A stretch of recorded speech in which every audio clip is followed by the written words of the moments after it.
Perempuan Indonesia Maju atau PIM Sulsel bekerja sama dengan Mall Pinisi Point atau PIPO, Otoritas Jasa Keuangan dan Dinas Kesehatan Makassar menggelar vaksinasi massal 1000 dosis pertama di Mall PIPO Jalan Metro Tanjung Bunga Senin 16 Agustus 2021. Ketua PIM Sulsel Farida Nur Haris mengatakan tingkat pasien yang gagal diselamatkan 90% diakibatkan pasien belum vaksin, sehingga vaksinasi harus bisa menyentuh seluruh masyarakat, terlebih antusiasme masyarakat sangat tinggi dengan vaksin massal ini. Melihat banyaknya masyarakat yang mengantri, Farida mengatakan vaksinasi tahap 2 akan kembali dilakukan dalam tempo 28 hari ke depan dengan jumlah yang sama. Kesadaran dari ibu-ibu pengurus perempuan Indonesia Maju itu bangkit karena terlalu banyak korban yang berjatuhan di Makassar, dan hasil dari yang kita terima dari para nakes itu bahwa 99% pasien yang tidak bisa diselamatkan adalah mereka yang tidak pernah vaksin.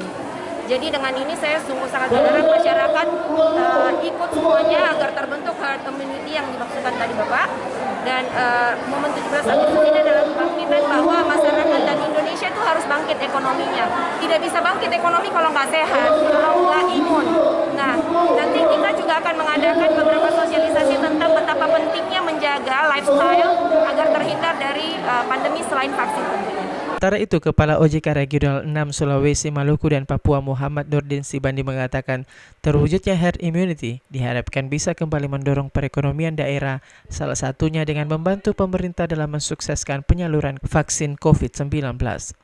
Setidaknya ada 2 kelompok vaksinasi yang sejauh ini dilakukan OJK bersama perbankan di Makassar. Salah satunya di Mall PIPO bekerjasama dengan OJK, PIM, dan Pemkot. Pertama, ini vaksin pertama, nanti kita siapkan lagi untuk vaksin keduanya. Kan tentu ada jadwal waktu ya, vaksin selesai. Ini target dari kami 1000 ya, 1000 vaksinasi untuk hari ini bekerjasama dengan perempuan Indonesia Maju. Ya, jadi nanti kelanjutannya nanti kita akan coba alokasikan kembali bekerjasama dengan Dinas Makassar. Ini adalah dengan bagaimana pengalokasian hasil vaksin yang tersedia.